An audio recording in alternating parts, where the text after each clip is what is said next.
Hey there, I'm Lance and I'm a gamer. And I'm Sam and I'm a non-gamer. And we are Love to Hate, where we try to help gamers find great games to play with non-gamers. And today we're taking a look at Shake That City by AEG.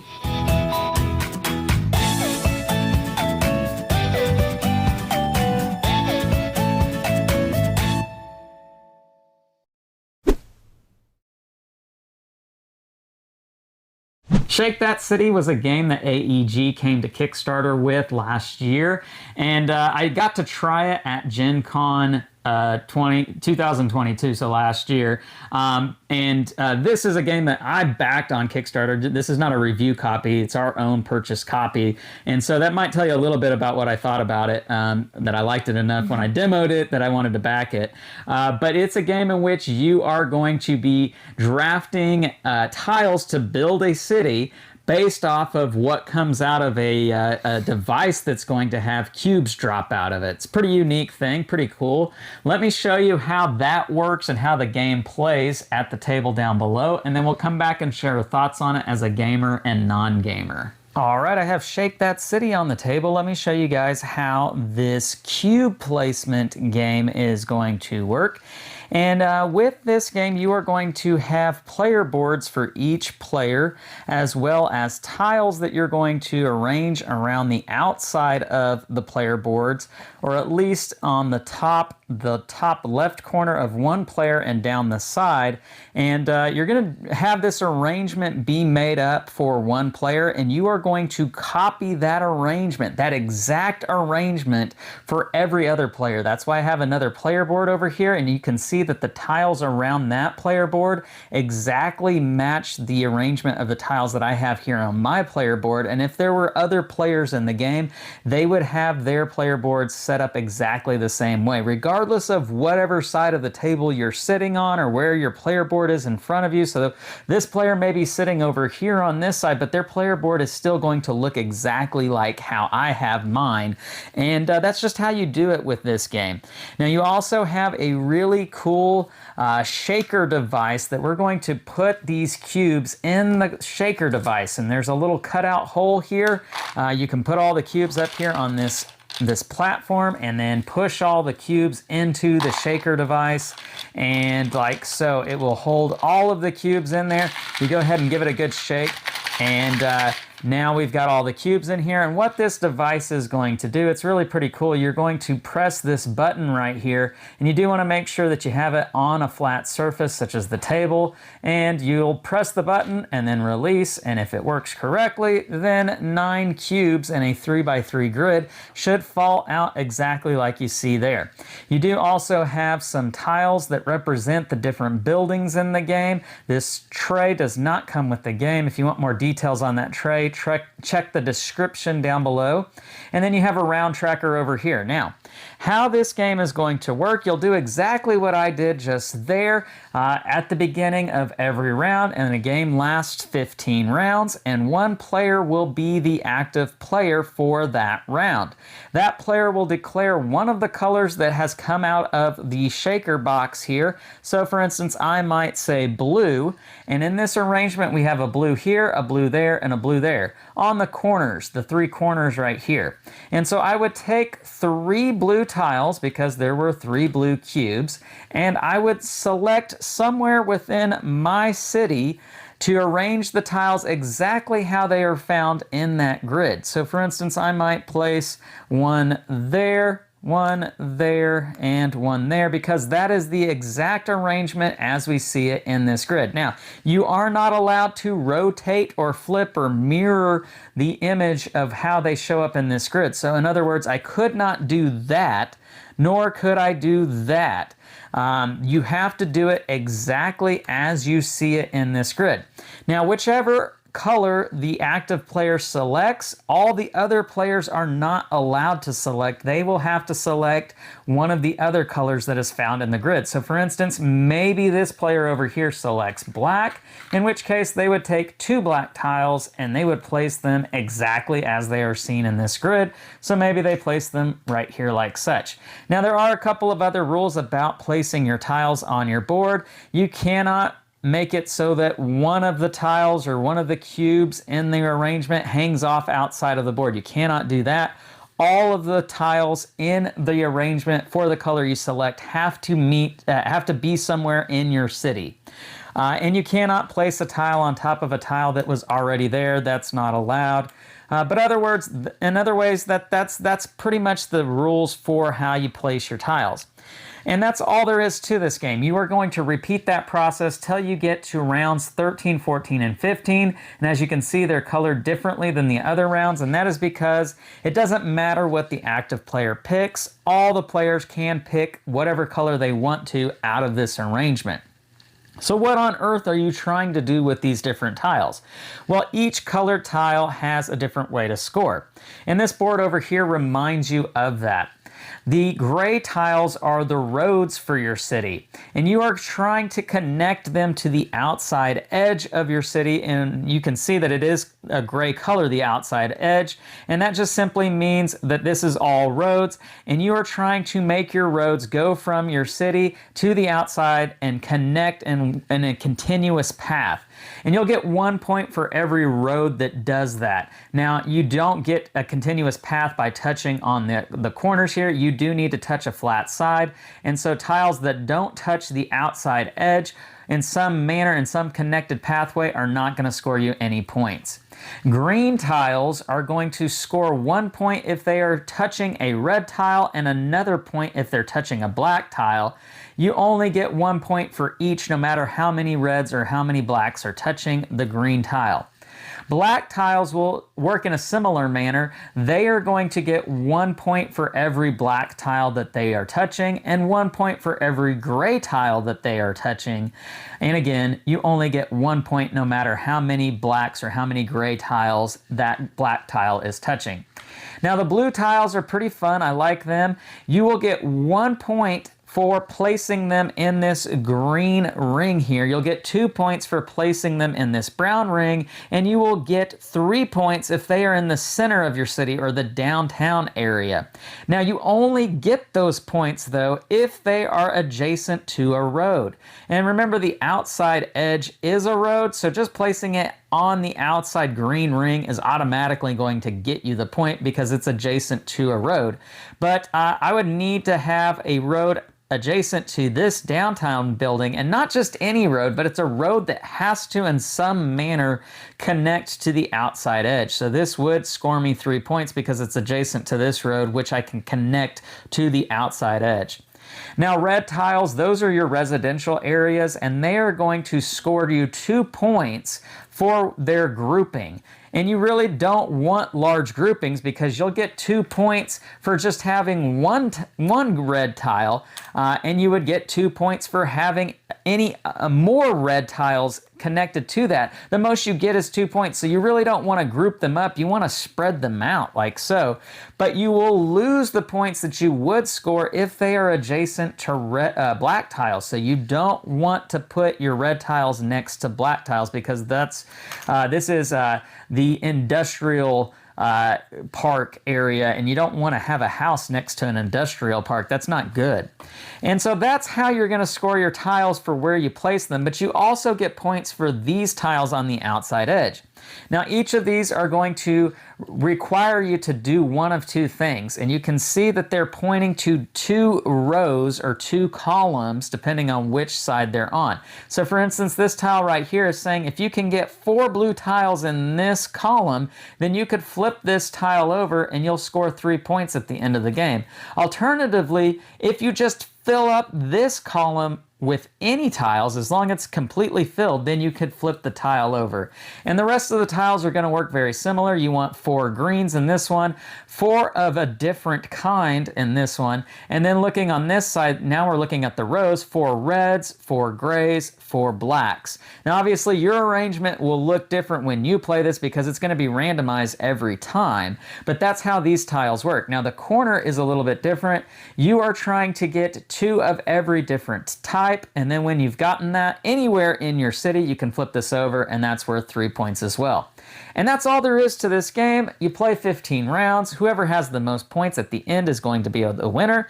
Now, there are a couple of variants that I do want to show you real quick that can shake this game up. Ha, see what I did there? Shake this game, shake that city. You have the construction variant, in which case you are going to place these 4 construction tiles in this arrangement that you see here. You can mix these up, but you got to have it exactly like this, diagonal.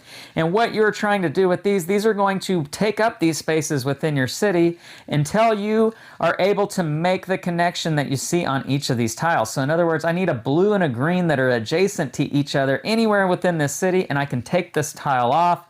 Gray and green, gray and red, blue and red. And when you're playing with the construction variant, you don't get to score your points at the end of the game, no matter how many points you have, unless you remove all 4 of those construction tiles. So that's one variant that you can play with this game. The expansion, the Wild Knights expansion, adds another shaker box for your game, but it also adds these 8 white cubes, and you'll place one of them in the box at the beginning of the game. The rest will be placed on the first rounds 2 to 8, and you'll place it like this. And this reminds you that as you move the round marker for each round, you're going to add another white cube to the shaker box. So in round 2, we would move this over and we would add another shaker cube to the shaker box. And whenever a white cube comes out, you will, wherever it shows up in the grid, so let's just say that it happened to be like this, the white cube can be any color of the normal colors that you want it to be. And so for instance, if I select red, I could say, well, there's a red, but then the white cube is also a red, and it has to be exactly as the white cube is found in the grid, and you will place it in your city as such. And then the white cube goes away. It is not added back to the shaker box. I might not have mentioned that before, but as you play the game, you will add these cubes back into the shaker box, and so you are not removing the cubes from the game. The white cubes you will remove if you are playing with the Wild Knights expansion. But there you go. That's how you play Shake That City. Let's go back up top and share our thoughts on this one. And we're back, and now we're going to share our thoughts on Shake That City from a gamer and non-gamer's perspective. So Sam, this little shaker device with the cubes is a pretty unique device. Yeah. I think that's the first thing I want to talk about with this game. What'd you think about it? Well, usually when games come with something like that, it's a little gimmicky and it doesn't work like you want it to work. It's kind of like McDonald's toy, you know? That's why you buy it, but like... It never goes as you had hoped it would. But I think in the entire time we played it, we had one time where it didn't work exactly like it was supposed to. And I think that was more user error than anything. But it's really cool. And when he first showed me the device, I thought it was just like something the game came with. You didn't have to use it, but it really is. It's an essential piece of the game. It's essential, yeah. And so it's just very unique, and it works really well. Yeah. Definitely randomizes the cubes, makes it so that you're never quite sure what's coming out. And really, the first thought that I had after using it at Gen Con last year was the same sort of feeling that I got with the pyramid from Camel Up. The pyramid where you shake it and you press the button and that one die comes out. Only one die. Yeah. And, that was just a really cool thing. And this is the same sort of feel to that. Not that it it adds to the gameplay experience necessarily. It adds to the overall experience. Yeah. But it's just a really cool device to use. Let's talk about the actual game, because I think that's what matters the most with this game. For you, what was the gameplay experience like? I thought it was really good. It was had some drafting aspects to it, and I like that typically. And you're building the city, and it felt like. Trying to think of a game that it felt like that I just felt like as you're building something.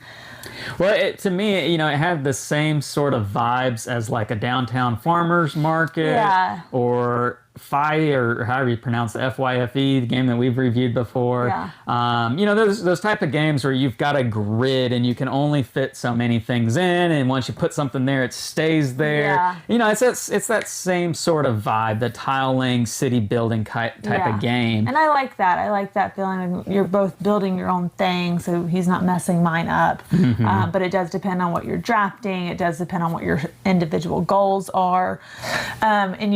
I think my biggest problem was I wasn't paying attention to the perimeter and filling out rows and columns. Right. Lance definitely, I mean, he had played it before me, so we'll give him that. But you do need to pay attention to everything that's going on. And there's a lot. You cannot do everything. Yeah. And that's hard for me too, because I like to, these are the rules. This is what each each color can do.